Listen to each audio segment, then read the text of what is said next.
Here is how to duplicate the template. So once you have opened up the link, the duplicate template link, you'll notice that you won't be able to edit the items or the database inside of the template. You need to duplicate first your account. So how to do it is you need to go to the upper right side, and on this button it says here duplicate. Click on it. The second step is to choose what workspace you want it to be duplicated to. So let's select this one.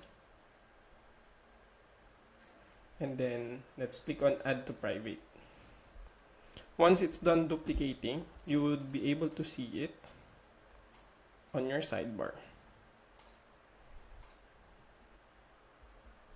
Let's show it, show all.